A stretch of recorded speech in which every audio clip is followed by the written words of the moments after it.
Bueno, continuando con la estructura del diplomado, en esta segunda sesión el tema a tratar, arbitraje de inversión, que estará a cargo por el mismo ponente anterior. Recibimos nuevamente con un fuerte aplauso.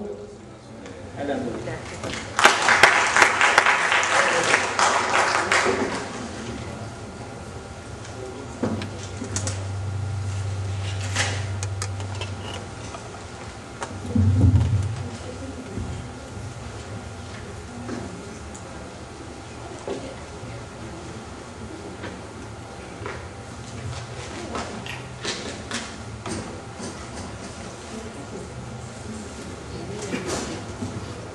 Vamos ahora a conversar algo referido al arbitraje de inversión. Todo este movimiento económico internacional que se da, comercial por un lado, y por otro, este desarrollo que requieren los pueblos, para ese desarrollo económico que requieren los pueblos, se ha venido dando a través de los tiempos en sinnúmero de oportunidades. Y es en sinnúmero de oportunidades donde se han presentado una serie de problemas, inconvenientes y conflictos.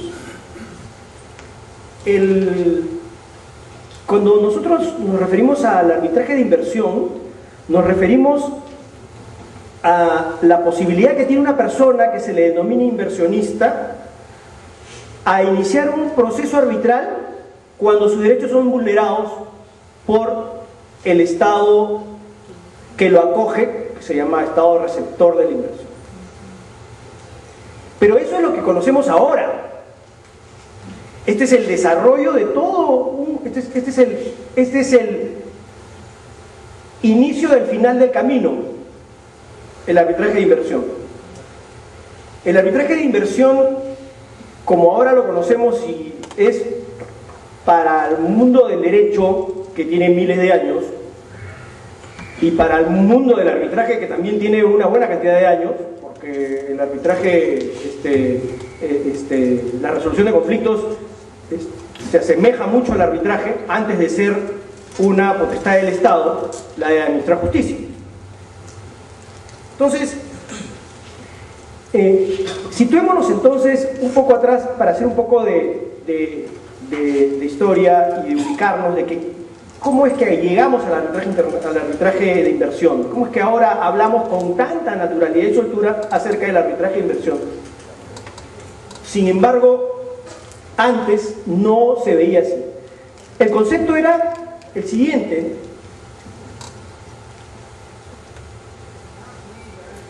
si un inversionista quería plantear un reclamo, ubiquémonos en el siglo XIX, 1800, fines de 1800, quizás principio del 900. Una persona realizaba una inversión, construía un ferrocarril, construía un puente, construía edificios, realizaba distinta clase de negocios en otro país. Y por alguna razón, las entidades de ese país le quitaban la licencia, les confiscaban sus dineros, les embarcaban sus cuentas, o se veían involucrados en problemas, ¿no?, que impedían que él pudiera realizar la actividad económica a la cual él había diseñado su negocio. ¿Qué tenía que hacer? ¿Cuál era el concepto? El concepto era que el Estado no arbitraba con nadie. El Estado no arbitra con nadie, no arbitra con nadie, ni con otro Estado, ni tampoco con los particulares. Porque el Estado no va a someter su soberanía, no va a renunciar a su soberanía por un particular, por una empresa que no es un Estado. ¿Qué cosa es lo que se tenía que hacer en esa época? ¿qué es lo que hacía lo que hacía el inversor? Lo que tenía que hacer el inversor era dos cosas: ir al Poder Judicial, someterse a un proceso judicial en el estado el cual lo había recogido, demandar en sede judicial, en un proceso judicial al Estado, para que le reconozcan su derecho. Primera opción. Segunda opción, el Estado iba donde su Estado, donde su papá, y le decía: yo tengo este problema con el Estado, mi Estado receptor me ha quitado esto, me ha confiscado, me ha expropiado, me ha impedido de que yo pueda realizar mi actividad económica, entonces yo te pido que tú me defiendas. Y bueno, el Estado le decía: bueno, ok, te voy a defender. Y se iniciaba un procedimiento diplomático. Imagínense ustedes que están realizando un negocio y de pronto deciden, como su negocio es próspero y ustedes son extranjeros, estoy hablando de fines del 19, principios del 20, hasta mediados del 20, y de pronto el Estado, que había muchos, descubren pues que ese negocio está ganando mucha plata. Entonces yo pongo un impuesto. El primer año, el segundo año lo doblo, el tercer año lo cuadruplico, y en el cuarto año tienes una utilidad final de 2% después de impuestos. Entonces el inversionista se da cuenta que su negocio se está viniendo abajo y le recurre a las autoridades nacionales y dice: señor, ustedes están atentando contra mi negocio. Sí, pues, pero es mi facultad, mi soberanía, mi facultad, mi ius imperium, yo hago esto acá, corresponde. Que es muchas veces lo que ahora queremos hacer, pretendemos hacer. ¿Y qué nos resta? ¿En qué me resta, inversionista? Bueno, voy al Poder Judicial, le toco la puerta para poder demandar y poder poner. Pero como el tema es mucho más grave, yo me voy corriendo a mi Estado y le digo: me está pasando esto. Es el Estado, que no tiene cara, que no tiene cuerpo, que no tiene forma y que no le interesa finalmente si estás perdiendo todo el dinero, toda tu vida metida ahí, porque el Estado trasciende, ¿no? El Estado finalmente somos todos, y los gobiernos son los que manejan. Y dice: sí, hago mío mi reclamación y te voy a defender. ¿Sabes cuánto tiempo demoraba eso para que el Estado haga suya y inicie una reclamación por la vía diplomática? Y comenzaba la reclamación por la vía diplomática y demoraba años, y probablemente ese inversor veía truncada la posibilidad de poder solucionar su problema. Y eso era la realidad.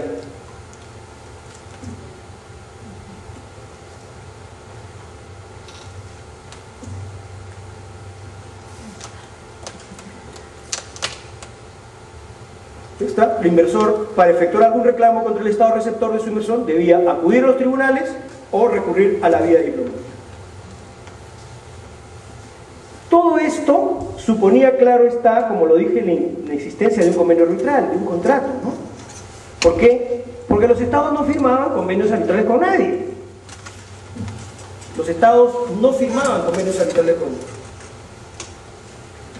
Pero este criterio internacional predominó mucho en América Latina. El inversionista extranjero estaba obligado a someterse a tribunales locales en iguales condiciones que los nacionales del Estado. Es decir, si tú querías una reclamación, tenías que ir al Estado a reclamar.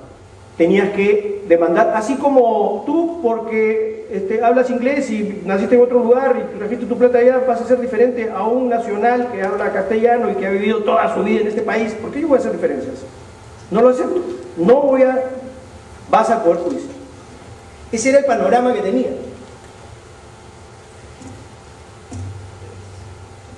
Esto se conoce como la doctrina Calvo. La doctrina Calvo fue creada, realmente lo que dice la historia y lo que dicen los realistas es que Calvo no creó la doctrina Calvo. Lo que Calvo hizo fue crear una manera de pensar basada en la soberanía del Estado, que no podía someterse, y que en todo caso, todo aquel que tuviera una controversia con el Estado debía resolverlo en los tribunales del Estado en que se encontraba uno viviendo. Y esto se fue incorporando al derecho de los países latinoamericanos en particular, se fue incorporando a niveles de normas constitucionales para tener toda la fuerza necesaria para hacer prevalecer este criterio.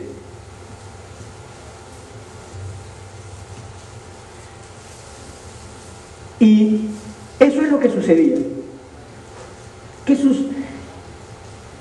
Pero, como dicen, poderoso dinero, porque definitivamente las relaciones económicas en el mundo marcan nuestra vida, ¿no? Nos revelamos muchas veces, pero es cierto, es una realidad. Hubo los grandes grupos económicos y este malestar que se comenzaba a generar, por un lado, ¿no? Respecto a tener que someter nuestros problemas a decisiones de entidades del Estado, del Poder Judicial, por un lado, o por otro lado, tener que recurrir a vías diplomáticas para poder hacer valer con un proceso tedioso, largo y en cierta manera perjudicial, comenzó por un lado, y por otro lado, el creciente aumento de las inversiones en los distintos países, que era un punto, no nos habíamos fijado en esto, el Estado no se había fijado en esto, que en cierta manera necesitaba el inversor, porque el inversor venía a hacer negocios, aquellos negocios que no podía hacer el Estado y que con los nacionales tampoco lo desarrollaban. ¿Por qué? Porque no tenían de pronto los recursos económicos suficientes como para poder desarrollarlo, y venían a invertir, a poner su dinero acá.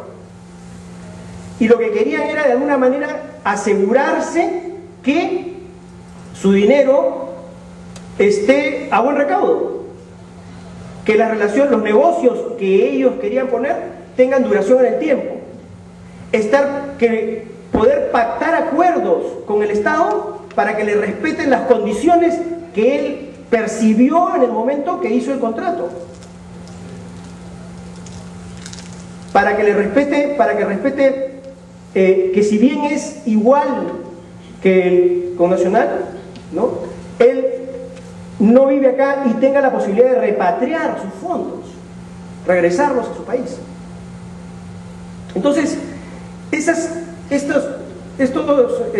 situación generada fue decantando por estos factores que les estoy contando.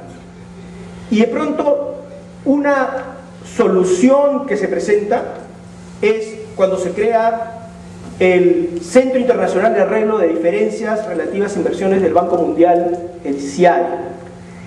Cuando nos vamos a referir a arbitraje de inversión sin excluir los otros centros en los cuales es posible discutir arbitraje de inversión, ya sea porque el país no ha suscrito el CIADI, como es Brasil, por ejemplo, ellos no tienen convenio, no han suscrito la Convención de Washington. Entonces, hablamos del arbitraje de inversión, hablamos de la solución de conflictos ante el CIADI. ¿Qué era el CIADI? El CIADI es la consecuencia del convenio de Washington, la Convención de Washington del año de 1966. Se crea el convenio se llama Convenio sobre Arreglo de Diferencias Relativas a Inversiones entre Estados y Nacionales de otros Estados. Y este convenio da lugar al Centro de Arreglo de Diferencias Relativas a Inversiones entre Estados, CIADI. ¿Qué es el CIADI? El CIADI es una institución del Banco Mundial, del que presta plata. Es una institución del Banco Mundial. especialmente diseñada para propiciar la solución de disputas entre gobiernos nacionales y otros estados. Una de sus finalidades es dotar a la comunidad internacional con una herramienta capaz de promover y brindar seguridad jurídica a los flujos de inversión internacionales. Les estoy hablando del contorno, después vamos a ver cómo es que llegamos al CIADI. Les estoy contando cómo estábamos y luego cómo comenzamos y luego cómo estábamos. Y vamos a ver también luego cómo es que nosotros estamos preparados para esto y finalmente qué es lo que está pasando el CIADI con el Perú. Voy a tratar de ser lo más breve y puntual posible para Entre las funciones se establece que el centro facilitará la sumisión de las diferencias relativas a inversiones entre estados contratantes y nacionales de otros estados contratantes en un proceso de conciliación y arbitraje. Todavía no hemos hablado, porque al principio yo comencé diciendo el Estado no arbitra, y ahora usted dice sí, pero el CIADI es que entre el Estado. Vamos a ver por qué. Porque el Estado ya pacta, porque el Estado ya promueve la inversión, ¿no? Y hace convenios y tratados con otros países o promueve con particulares determinadas condiciones especiales para que se produzcan estas inversiones. Actualmente muchos son los países que han, y yo pongo que casi todos son los que han suscrito la convención del CIADI, casi todos, 140. ¿Por qué? Porque es el Perú es un suscriptor de la convención CIADI. Ecuador, que ha propuesto retirarse del CIADI, Bolivia, que lo ha recusado, Venezuela, que ha amenazado con retirarse porque finalmente dijo que se retiraba pero no se ha retirado. Son países, por ejemplo, que están tratando de evitar recurrir a este centro de solución de diferencias de inversiones, ¿no? Y todos sabemos la imagen que tienen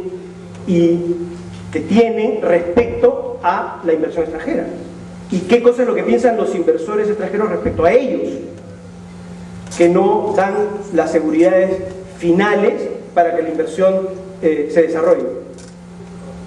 Entonces, este centro, este CIADI, es un foro especialmente creado para resolver los conflictos derivados de inversiones. Ahí es donde se resuelven los conflictos. Eso fue su misión, para eso lo hicieron, para eso el Banco Mundial, y ha habido peruanos, algunos colegas, hay un peruano que fue digamos, secretario general de este CIADI, que es miembro de la orden de abogados, el doctor Roberto Dañino, que ha sido un secretario general, y hay peruanos trabajando en este centro.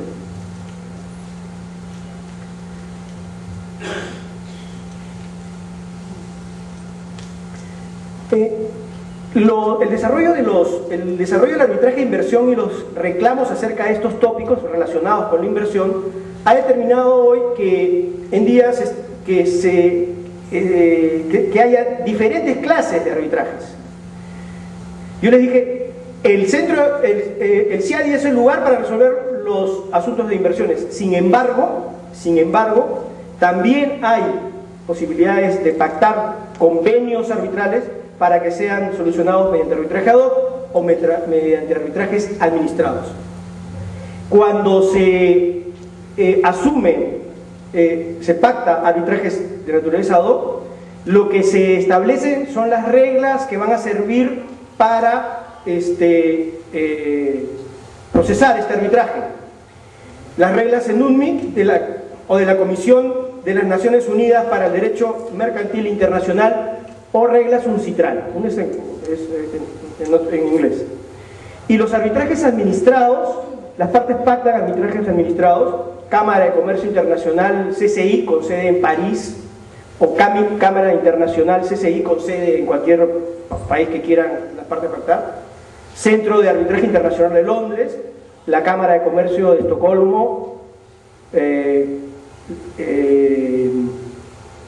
algunas otras, como para citar, centros internacionales de resolución de conflictos conocidos y usados para esta clase de procesos de arbitraje de inversión. ¿Cómo llegamos al arbitraje de inversión, señores?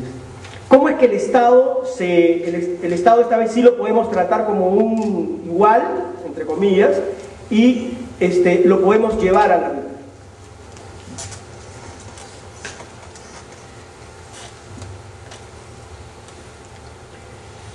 Nosotros, el arbitraje, su naturaleza es consensual. En consecuencia, no podemos traer al arbitraje al Estado si no existe un convenio con el Estado.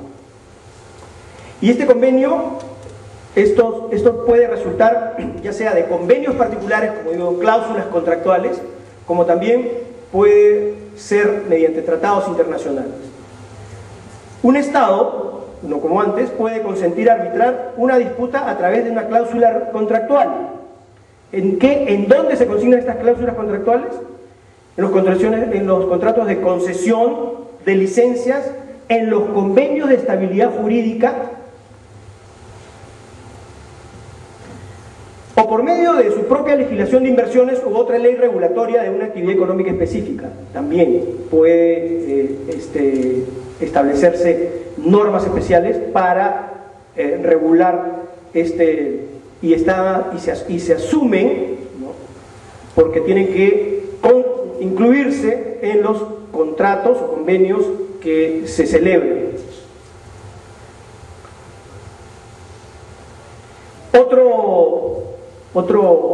Una fuente que nos permite acceder al CIADI, y cuando hablamos de arbitraje de inversión, hablamos del tratamiento que ha sufrido, el tratamiento perjudicial que ha sufrido el inversor por un Estado receptor y que recurre en función o al amparo de un tratado bilateral de inversión o en virtud de un tratado de libre comercio. ¿Qué es lo que sucede?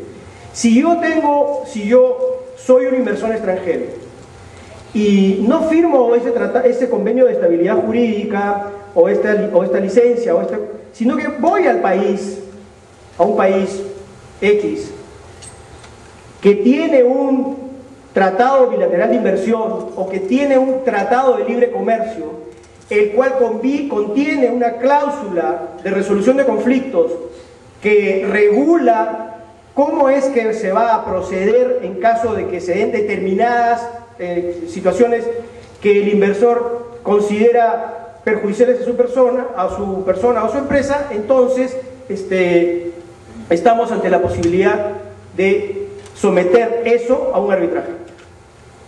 Por un lado, entonces, veíamos que es especie de el convenio mismo que podemos celebrar con el Estado, o por otro lado, el Estado celebra con otro Estado un acuerdo como es, por ejemplo, el Tratado de Libre Comercio con los Estados Unidos, que es el que más roncha nos ha sacado por todo lo que ha demorado negociarlo y ponernos de acuerdo, y que se ha aprobado acá en Estados Unidos, y bueno, y está poniéndose en marcha poco a poco. Ese tratado tiene una cláusula, un capítulo de resolución de conflictos que remite a la resolución de controversias al CIADI, por ejemplo. Los tratados bilaterales de inversión, estos tratados en que las partes se dicen: yo voy a invertir en tu país y tú en el mío, y yo voy a proteger entonces al inversor que tengas tú en tu país, de tu país, que venga al mío, y lo voy a proteger, y el inversor que venga al mío también lo voy a proteger. Si alguien falta a eso, vamos a ir a someter al arbitraje nuestras diferencias y se va a determinar quién tiene razón, cuáles son las razones que han llevado a tomar una u otra determinación, y si cabe o no algún tipo de protección particular que ya se le pedirá a los árbitros. Hoy en día, la mayoría de los arbitrajes de inversión están basados en los tratados bilaterales de inversión, acuerdos de libre comercio. Por ejemplo, efectivamente, el firmado con los Estados Unidos. Es un tratado bastante voluminosos. Tiene todo un capítulo que trata sobre... Además, se establece ahí procedimientos. ¿Cómo es que tengo? Estos señores, este tratado con los Estados Unidos, el tratado con los Estados Unidos ha generado, que es precisamente lo que voy a traer al final, ha generado que el país no solamente se prepare en temas laborales, económicos, tributarios, ambientales, ¿no? Sino que también nos especialicemos y nos preparemos para la posibilidad de que surja un problema. Porque ustedes se imaginan, yo tengo un problema con un Estado, ¿a quién le voy a tocar la puerta? Al presidente de la República. ¿Quién va a responder? Se ha generado, o sea, eso ha traído como consecuencia que se genere todo un sistema especial para enfrentar una reclamación de esta naturaleza por el Estado peruano. En la práctica, el arbitraje de inversión es muy particular y presenta matices que lo diferencian del arbitraje comercial. Así, por ejemplo, se puede discutir previamente cuestiones relativas a jurisdicción, que será decidida antes de tratar el fondo de la controversia. Porque la falta de jurisdicción generalmente es esgrimida por los estados discutiendo la nacionalidad del inversor, quien tiene la misma nacionalidad que la del estado receptor, no pudiendo ser considerado como inversionista. Este tema resulta muy debatido y resulta de aplicación del Tratado Bilateral de Inversión celebrado por la parte con el estado receptor. Hablábamos pacíficamente que yo era un inversor, venía a invertir en un país y tenía un problema. Eso nos queda claro que reclamo contra el país. Pero vamos a ver también de que los inversores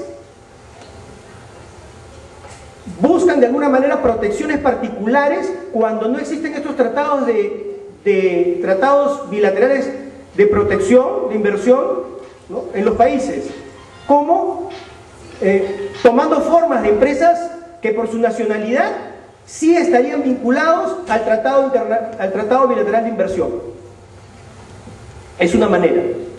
¿Qué es lo que discute el Estado cuando es emplazado ante el CIADI? Lo primero, vamos a discutir si eres inversor.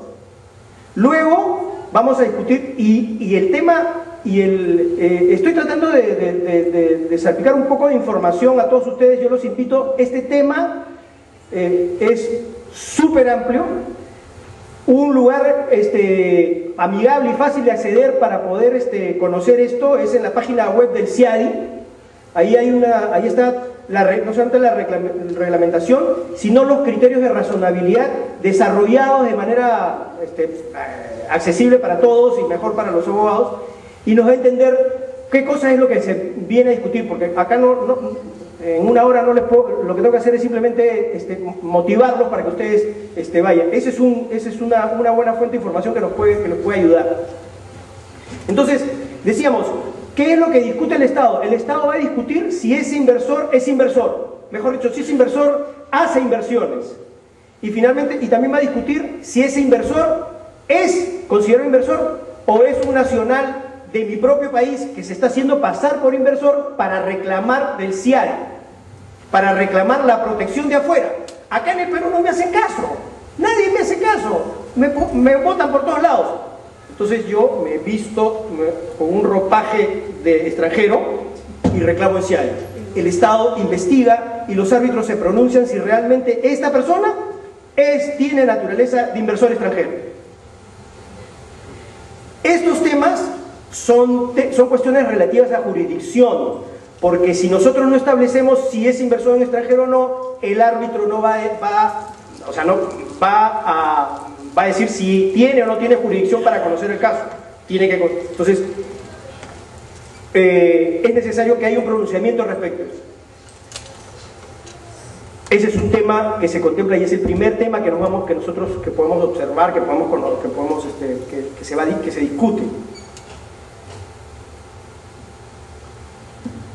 Los tratados de inversión tienen un lenguaje muy amplio y permite por ello que el inversor estructure su inversión en un estado particular con el fin de ser beneficiado por el tratado que mejor proteja su inversión. ¿Cómo se llama esto? Se conoce en la doctrina, lo conocen como treaty shopping. ¿Qué es lo que hace? Lo que les explicaba.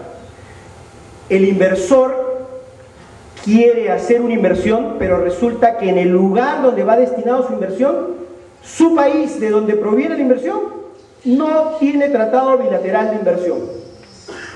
¿Qué es lo que hace? Va a buscar con sus redes, ¿no?, generar personas jurídicas, obviamente, en lugares donde sí hay tratados de inversión con el país donde voy a hacer la inversión, de manera de que mi inversión por ese medio resulte beneficio. Eso de pronto para nosotros ya, uy, pero ¿qué?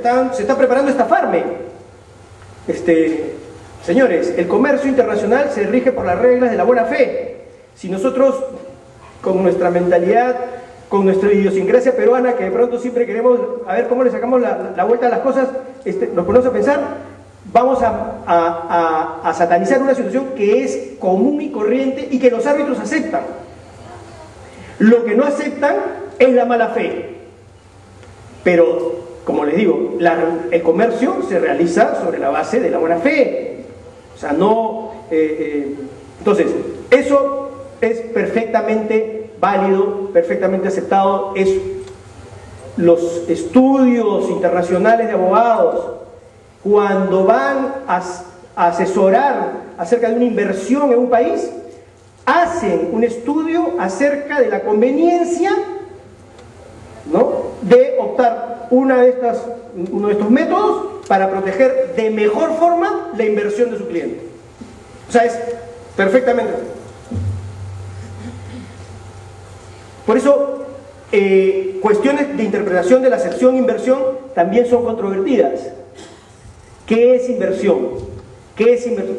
Algunos, esto ha venido todo un desarrollo. Hay un desarrollo de los tratados bilaterales, los tratados bilaterales de inversión, los TBI de inversión, comenzaron con un lenguaje muy pobre y que se ha ido transformando a raíz de todos los problemas y de todos los conflictos que se han ido suscitando. El tratado, los Estados Unidos, que es el primer inversor del mundo, ¿no es cierto? Bueno, ahora los chinos, pero los americanos han sido los primeros. Ellos han generado tratados y cláusulas arbitrales que se conocen como cláusula de primera generación, de segunda generación, de tercera generación. El tratado bilateral, el tratado de libre comercio contiene, por ejemplo, un desarrollo de tercera generación, de cuarta generación. Es decir, han ido puliendo. El concepto de inversor no se definía en el tratado. Luego se optó por hacer una relación de todo lo que yo consideraba que era inversión. Entonces decía, inversión es construir puentes, inversión es construir carreteras, inversión es hacer edificios, inversión es... Entonces, y comenzaron a hacer toda una relación. Y es, entonces los árbitros cuando se presentaba el problema decían, inversión es hacer cosas. Y después se desarrolló el criterio, inversión no solamente es hacer cosas en beneficio del Estado. Ya. Y luego el concepto va cambiando, el concepto va girando en función de la afectación que sufre esta inversión. Entonces, la discusión respecto a la naturaleza de este acto que él ha hecho se va a poner en juego, se va a discutir. ¿Fue inversión realmente lo que realizaste, poner una sanguchería, McDonald's? ¿No? ¿Fue realmente una inversión la que hiciste construyendo edificios para oficinas? Realty, que tiene un montón de edificios comprados para alquilar, ¿es inversión? Entonces todo ese criterio, todos esos conceptos se van analizando, se van desarrollando en la vía, por las relaciones comerciales, por las relaciones de inversión, después a partir de las relaciones comerciales, y son temas que se discuten en estos arbitrajes de inversión.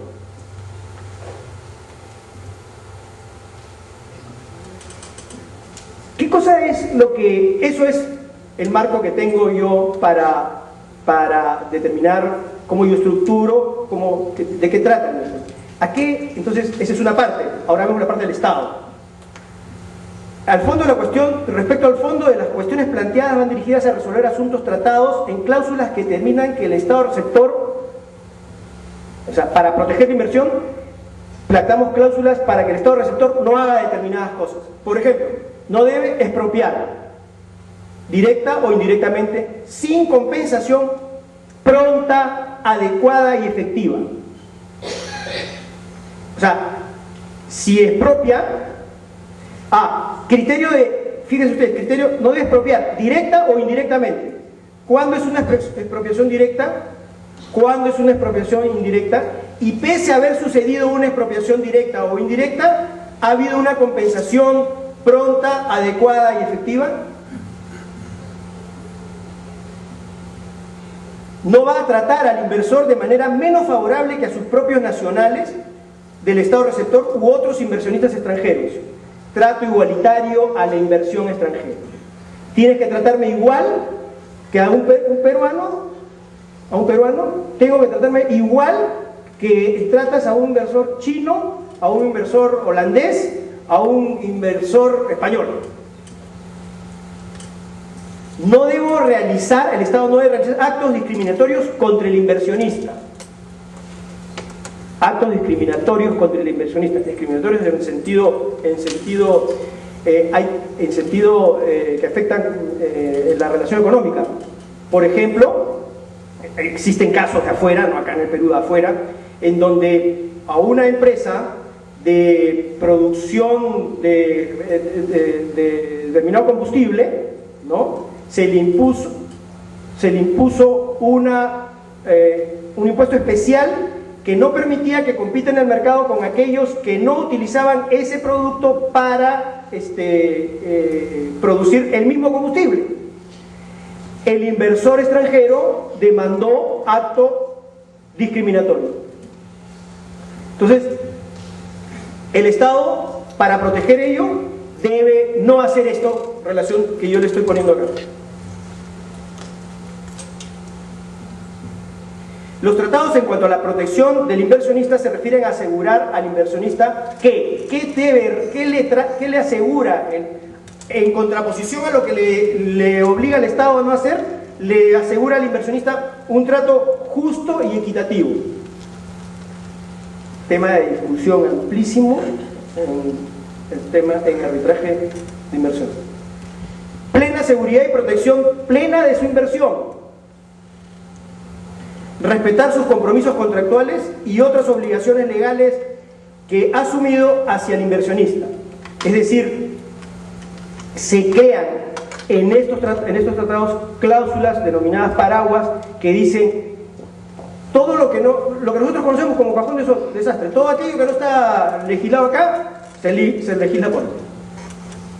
Siempre está protegido. Hay discusión respecto a la efectividad de la cláusula paraguas, ahora se ha comenzado a modificar el criterio, se está dejando de lado esta manera de pensar. Las cláusulas, por lo tanto, varían según el tratado, de manera que determinan distintos alcances y formas de protección de los derechos del inversionista. Pues claro, porque en un tratado, si yo celebro un tratado con un país, ¿qué cosa es lo que tengo que ver? Tengo que ver cuál es su potencialidad económica, a qué apunta ese país, qué cosa es lo que va, hacia dónde, cuál es su actividad económica que prevalece y que me la va a trasladar acá. Entonces yo tengo que orientar eso, entre otras consideraciones, para regular la relación. Por eso, ¿recuerdan ustedes cuando se discutía en el Tratado de Libre Comercio el tema de los medicamentos, el tema de los transgénicos, el tema de la producción en el agro? O sea, ¿por qué? Porque la tecnología que tienen los Estados Unidos hacen que tengamos que tomar determinadas, porque es ahí donde van a invertir. Entonces, los tratados tienen esa particularidad. Cuando nosotros hacemos un contrato para lo que necesita nuestro cliente. En doméstico, nuestro cliente necesita protegerse de A, B y Z, entonces yo hago un contrato que lo proteja de A, B, Z. El tratado con el Estado, necesito promover actividad económica y además protegerme de esas cosas, lo hago. Por eso varían según la manera de determinados alcances y formas. Las protecciones varían. El CIADI establece que la ley de aplicación de las disputas, porque esto es ya una regulación, de la disputa será la del Estado en cuestión, lo que implica la aplicación de la ley nacional del Estado como también las normas de derecho internacional. Es decir, si voy a aplicar al caso concreto las normas del Estado y luego voy a aplicar las normas de derecho internacional que están, digamos, de alguna manera solventadas y desarrolladas en los criterios arbitrales que existen.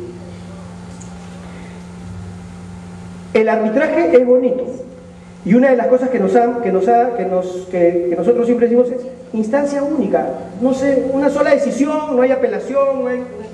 Claro, lo que tenemos es recurso de anulación y ahí ese es otro cantar, es una norma de orden público y pretende proteger otras cosas. Sin embargo, nuestro criterio es que el arbitraje es una sola decisión que no es revisable y que es inimpugnable, no es apelable. Pues bien, existe una institución, este es un arbitraje internacional particular, existe una institución dentro del CIADI que se llama el recurso de anulación. Sí es posible promover un recurso de anulación contra el laudo que se dicte. Pero como todo no es así de libre, hay consideraciones que tenemos que tener en cuenta para que este recurso de anulación proceda.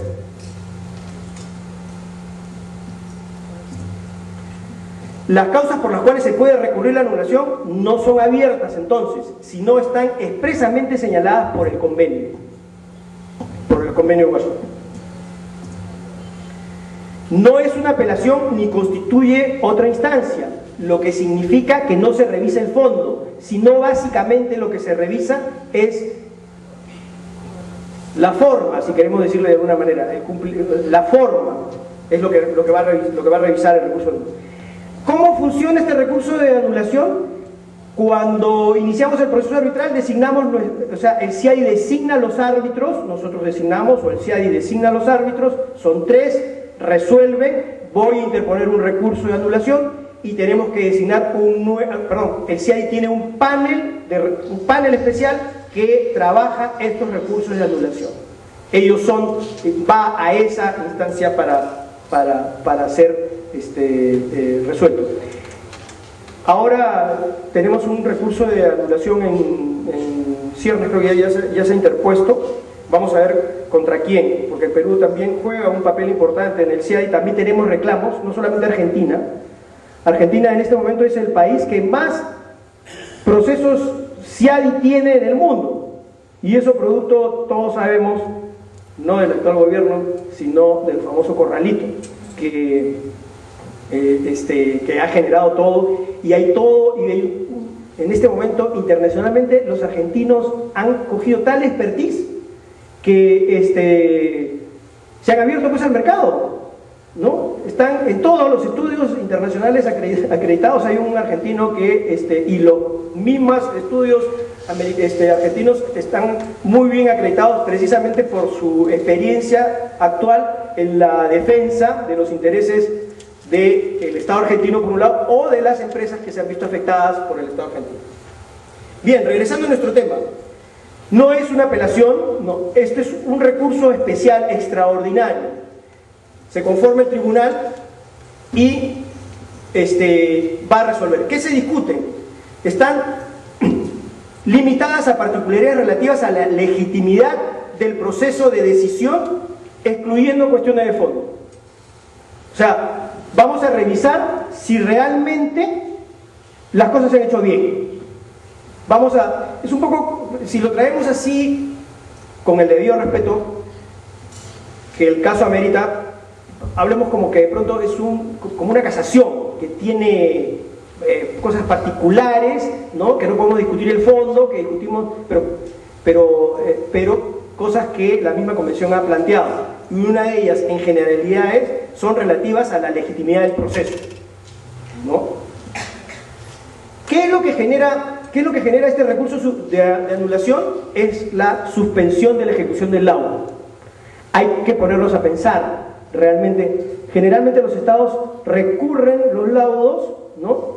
Pero no porque quieren impedir la ejecución del laudo, sino porque efectivamente no quieren que se siente un precedente negativo y en todo caso quieren de alguna manera propiciar un cuestionamiento que permita otra posición distinta o en todo caso más favorable de la que pudiesen haber obtenido cuando se dictó el laudo. Y dijimos, el laudo dictado, recurrido, se suspende la anulación. Pero ¿cuál es la virtud real del CIADI, señores? ¿Cuál es la virtud real del CIADI? Cuando se dicta un laudo en contra de un Estado, el Estado paga. No hay ejecución forzada contra el Estado. Viene el laudo, viene el laudo por conducto que lo envía el mismo CIADI, lo recibe el ministro de Economía, lo pondrá en la agenda del Consejo de Ministros y decidirán cómo es que proceden a pagar lo que tuvieran que pagar. Y ustedes dirán, ¿pero por qué no necesito? Generalmente no necesito un procedimiento de ejecución forzada, ¿no? Porque los estados son los que han solventado la creación de esta institución, punto número 1. Porque el mensaje es que si yo cometo un acto censurable y sancionado como irregular en contra del inversor, la garantía para mí y demás inversores es de que al haber sido sancionado yo cumplo y honro mi palabra pagándole o reponiendo lo que los árbitros han decidido. O sea, es algo que no sucede en la vida doméstica, porque cuando tenemos un laudo, lo primero que todos piensan es, bueno, nos vamos en anulación y ganamos 6 meses, ¿no? Y bueno, pues nos costará un poco la fianza que vamos a poner para que no me lo ejecuten, pero nos vamos en anulación. Y después, si no, veremos qué hacer. ¿Por qué? Porque ese es el sentir equivocado que tenemos, porque lo que tenemos que buscar es la resolución de un conflicto y no el ahondamiento de eso.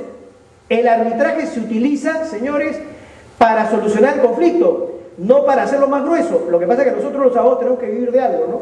Pero yo creo que también tenemos que pensar que podemos hacer las cosas sin que se pierda la esencia de lo que significa esta institución. Entonces, los estados cumplen. Pero si fuesen a anulación, ellos se solicita a los árbitros para que esta suspensión no proceda, salvo que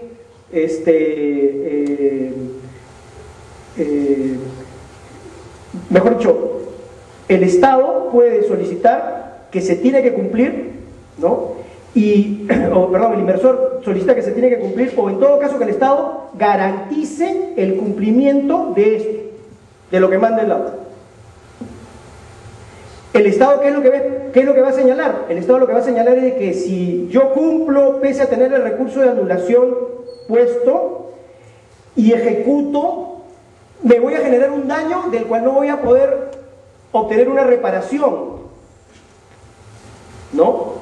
Ese es el CIADI, el procedimiento ha dado ese mecanismo. ¿Qué cosa es lo que hacen los estados? Suspenden la ejecución del laudo. ¿Y el inversor qué hace? Suspende la ejecución del laudo.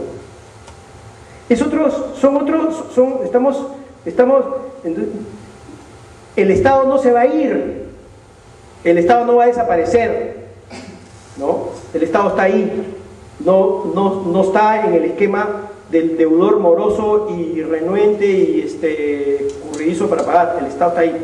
Entonces, hay medidas alternativas, sí, para que esto se sostenga, pero el criterio es ese que les estoy comentando.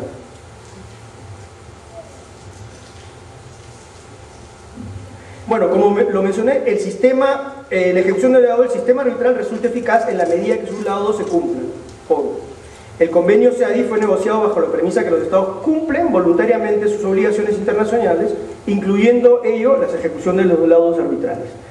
En la convención, al someterse, también se someten a que van a cumplir con los laudos. Entonces, y eso ha hecho o hace, en cierta manera, que el sistema funcione y que sea exitoso.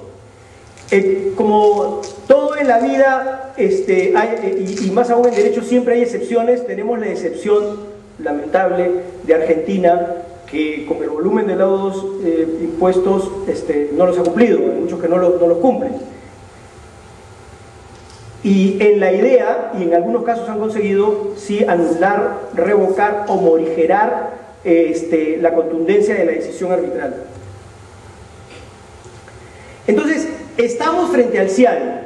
El asunto funciona, el inversor puede reclamar, hay consideraciones que puede reclamar, hay consideraciones que hay derechos que se pueden reclamar y hay vías que se pueden utilizar. Ok, eso es allá, en Washington.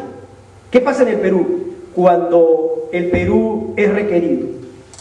No es lo mismo que en un arbitraje nacional en donde uno tiene identificado a la institución, un arbitraje comercial internacional, de privado, donde uno tiene identificado y te va a llegar hacemos lo emplazo, que domicilio llega, es muy sencillo, llegará al domicilio, lo cogerá el gerente, se lo pasará al asesor legal, redactarán la respuesta y se iniciará el arbitraje.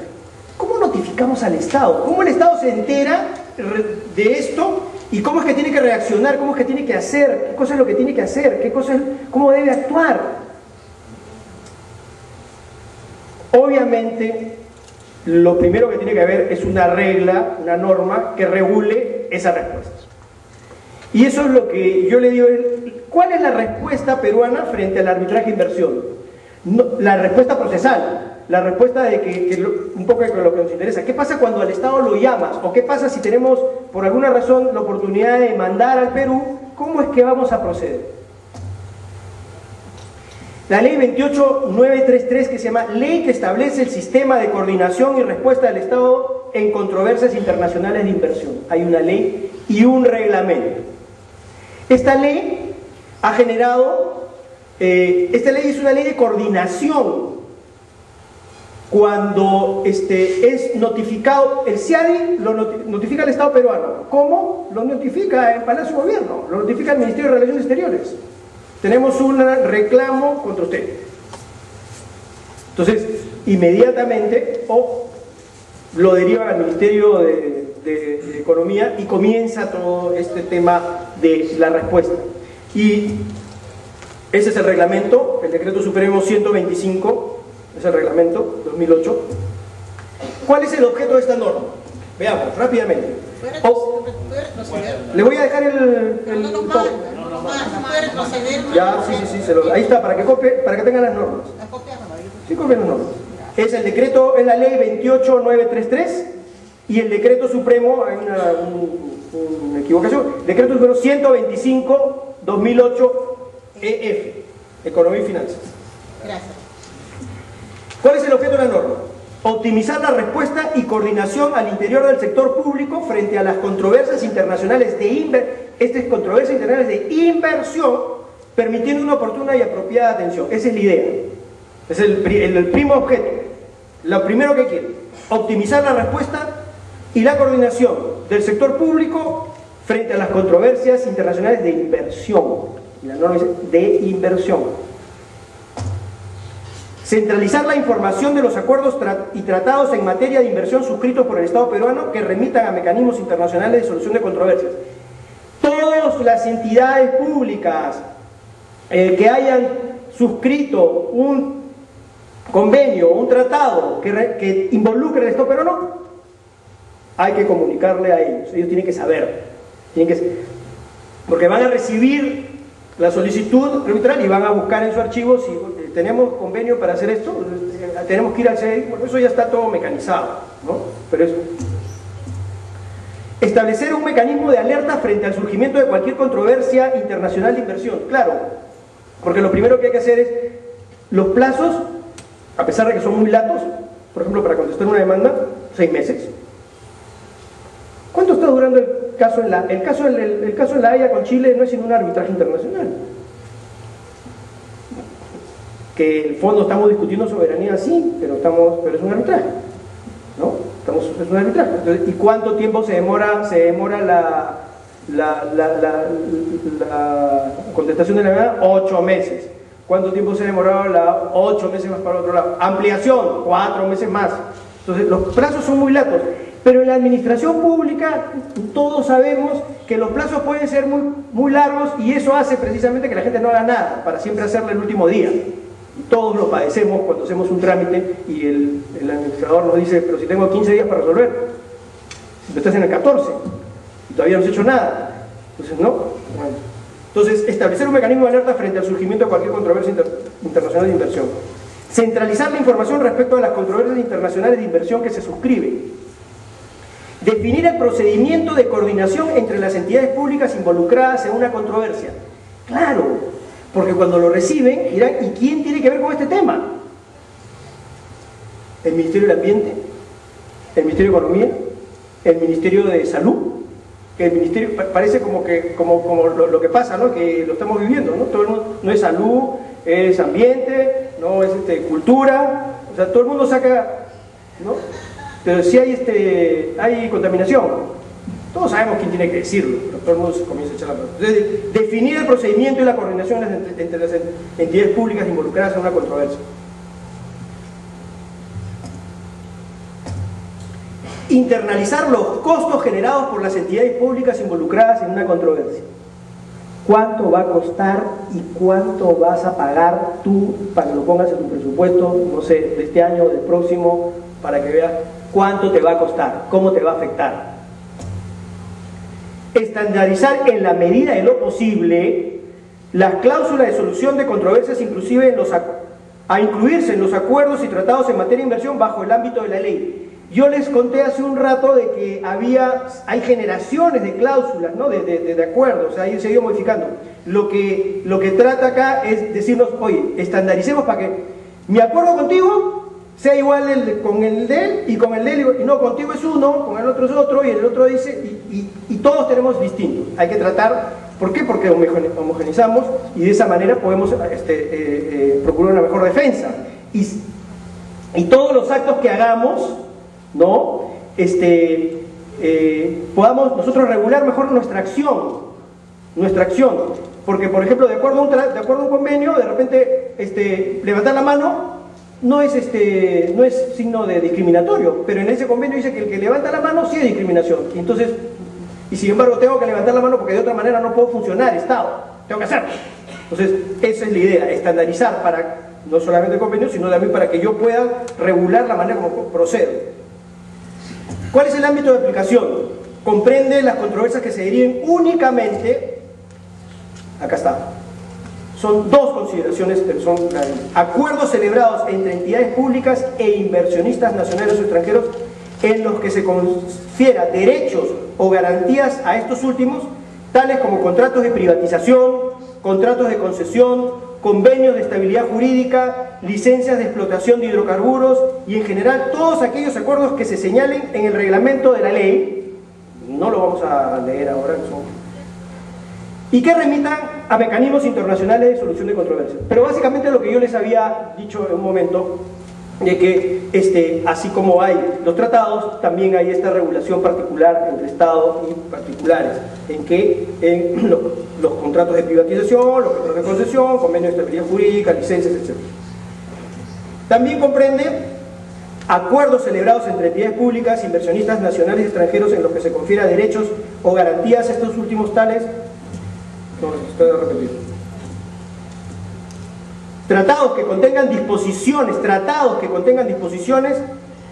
en materia de inversión celebrados por el Estado peruano con otros estados y que establezcan procedimientos de solución de controversias entre el inversionista de un estado y el estado receptor de la inversión. En otras palabras, por un lado los convenios que hacen los particulares, estas licencias, y por otro lado los tratados que existen. Abarca todo. ¿Cuál es el procedimiento? El procedimiento que hay que hacer en este sistema de coordinación. En primer lugar, este procedimiento, la norma dice que es de obligatorio cumplimiento, Entonces, y vamos a ver que existen también entidades, elementos, agentes actuantes en esto. ¿Qué es obligatorio la comunicación de suscripción de los acuerdos y tratados en materia de inversión suscritos por las entidades públicas? Si eres miembro de una entidad pública y suscribes un tratado, un acuerdo, tienes que comunicarlo. Primer paso del procedimiento. Alertar frente al surgimiento de una controversia. Cuando la entidad pública es notificada por el inversor, como también cuando la entidad pública tiene la intención de someter a arbitraje, ¿no?, a un inversor. Es decir, de ida y vuelta. Si yo sé que me están demandando o si yo lo voy a hacer en contra de alguien. ¿Quiénes participan acá? ¿Qué entidades dentro participan en esta? Hay un coordinador general. La coordinación general recae en el Ministerio de Economía y Finanzas, lógico, porque ellos son los que tienen la mayoría en este tema del soporte económico. Y hoy hay una comisión especial que está conformada por distintas personas. Hay miembros permanentes y miembros no permanentes. Los miembros permanentes, el representante del Ministerio de Economía y Finanzas, quien va a presidir, todas las comisiones tienen que tener un presidente, ¿no?, así nos gusta. Un representante del Ministerio de Relaciones Exteriores, que nos va a decir cómo son, y un representante del Ministerio de Justicia. Finalmente, alguien que es importante en esta comisión, un representante de Proinversión, porque si estamos hablando de la promoción de la inversión y la protección del inversor, claro que tiene que estar alguien de Proinversión, ¿no?, o la que después haga sus veces de esa, no sé si seguirá llamándose lo mismo después. Los miembros no permanentes, el representante del Ministerio de Comercio, Comercio Exterior y Turismo para determinados casos, y el representante al final es, por eso, de la entidad involucrada. Los que hemos leído antes eran los permanentes, los que siempre están y que tienen que ver con todo este tráfico documentario del tratado y de su administración.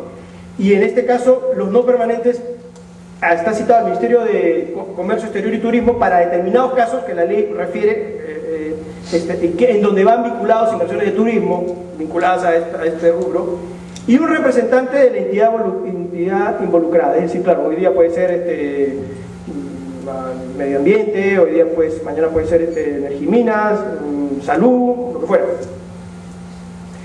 Finalmente, para cerrar, yo les dije que no éramos ajenos al CIAR. Hemos ganado y hemos perdido, como todo, no como la selección, sino esta vez hemos también ganado en algunas veces. Pero últimamente hemos perdido. Y hay un caso que se llama lo conocemos como el caso del ciudadano chino, porque su nombre parece irreproducible, ¿no? Sam Tap-Shum. Este ciudadano chino interpuso una demanda porque una demanda por discriminación, porque SUNAT inició un procedimiento de ejecución coactiva en su contra y lo peló, lo desplumó por completo, que trajo como consecuencia la pérdida de un negocio millonario para él. Le embargó como, creo, 4 o 5 millones de dólares de unas operaciones, y después por los mecanismos de SUNAT del proceso de ejecución coactiva. El tribunal primero analizó el tema de la jurisdicción. Si el chinito tenía derecho, primero era inversor, y si como inversor tenía derecho a recurrir al CIADI para que sea calificado como tal. Bueno, lo logró, ¿no? El chinito lo logró y lo reconocieron como inversor y con derecho para el CIADI. ¿Qué pasó luego? El tribunal analizó la controversia, el problema, y determinó que efectivamente se habían cometido actos discriminatorios contra él, y ordenó el pago de una indemnización de $998.000 americanos. Entonces uno diría, bueno, pero con toda la cantidad de millones que demandan, pues una raya, no importa, lo pagamos acá, prepara el cheque, Ollanta, que ahorita sale, no. ¿Cuál es la importancia de este asunto para todos nosotros? ¿Saben lo que ha pasado? Y es por eso que el Estado peruano, cuando leímos el laudo dijimos, oye, pero pucha, por 980.000 más caro nos va a salir la lavada que la camisa, porque por lo menos una defensa en un recurso de anulación te puede costar 3 millones de dólares. Entonces mejor paga y te quedan 2 de ahorro. Pero ¿cuál es el tema? El tema que, ¿cuál es la trascendencia de esto? Internacionalmente se está diciendo que en el Perú los procesos de ejecución coactiva son si lo son para los extranjeros, también lo son para nosotros, ¿no? Son abusivos, son abusivos, nos atentan contra nuestro patrimonio y finalmente, en el caso de él, finalmente es un acto discriminatorio. Y eso indirectamente cuestiona todo nuestro sistema, porque nos guste o no nos guste, sabemos que eso es así, y si tú no pagas impuestos, te va a caer SUNAT y te va a perseguir hasta que te haga polvo. Eso lo sabemos. Y va a utilizar el procedimiento coactivo que todo el mundo conoce, que sabe que no hay más que hacer. Pero esa es la trascendencia. Y el gobierno peruano, en función de eso, me parece que ha adoptado, me dijeron que iban a impugnar de nulidad esta resolución.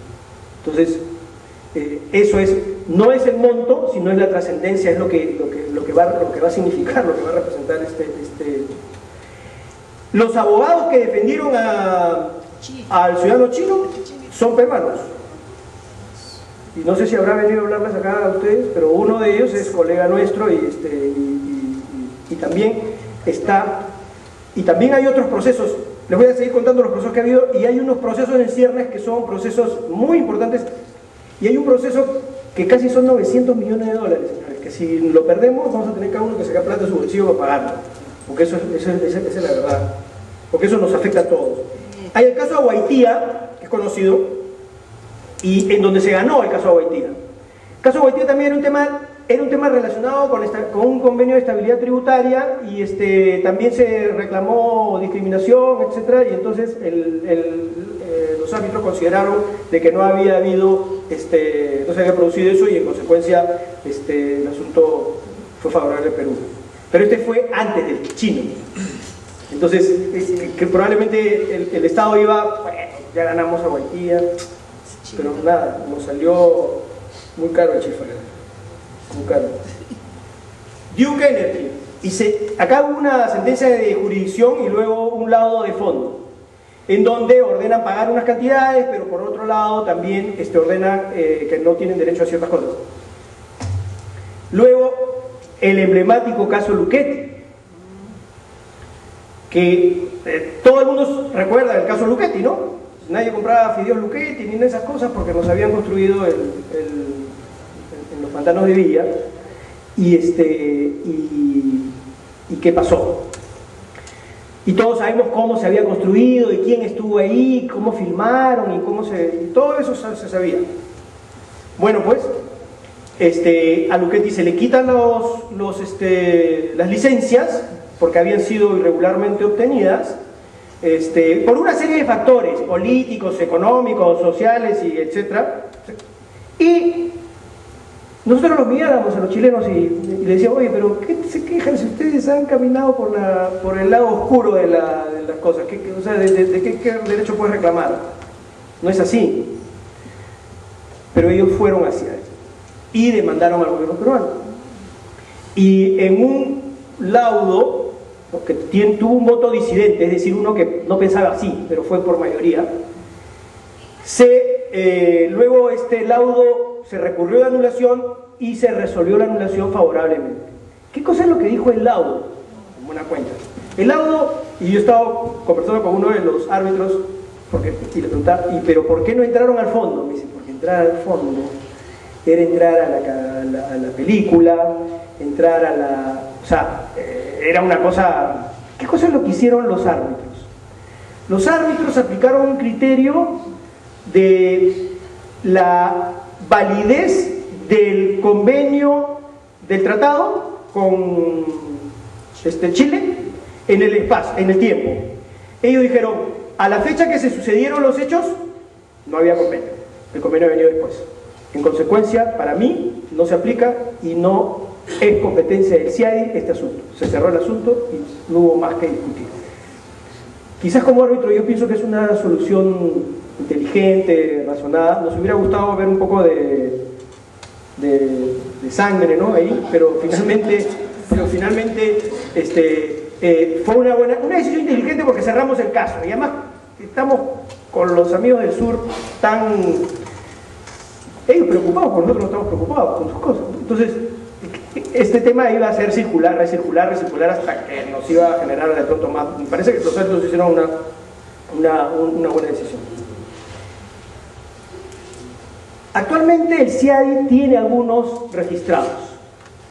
Hay un caso de una ciudadana francesa, peruana, realmente es una ciudadana francesa, cuyo nacimiento es limeño mazamorrero, pero que ha denunciado al CIADI porque es uno de los bonistas en el caso del Banco del Nuevo Mundo y demanda el pago de aproximadamente 900 millones de dólares. Buen provecho para mis colegas, ¿no? El proceso se está formando, ¿no? Tenemos ese proceso. Tenemos el proceso de la autopista al aeropuerto, ¿no? La gran autopista del aeropuerto que tenemos, 5 kilómetros creo que tiene. ¿Ah? Tenemos eso. Ese es otro caso en donde Convial ha demandado al gobierno, entre ellos al gobierno provincial del Callao, por el pago también de la fibra, que son 30 millones de dólares. Son las cantidades que se juegan allá en esos sitios, ¿no? La verdad que son espeluznantes de saber de que si perdemos tenemos que pagarla, porque eso, la factura la pagamos todos, o sea, no la pagamos definitivamente todos. Entonces, si pertenecemos al CIADI, conocemos el CIADI, estamos en CIADI, hemos ganado, hemos perdido en CIADI, seguimos, porque finalmente lo que tenemos que darle al inversor es protección para que siga invirtiendo su dinero acá en el Perú. Lo que nosotros tenemos que hacer es simplemente, ¿no?, sacarle el mayor provecho posible a todas estas inversiones. Yo les agradezco a ustedes su atención y espero haber contribuido de alguna manera en sus conocimientos y en su inquietud de satisfacer el tema de hoy.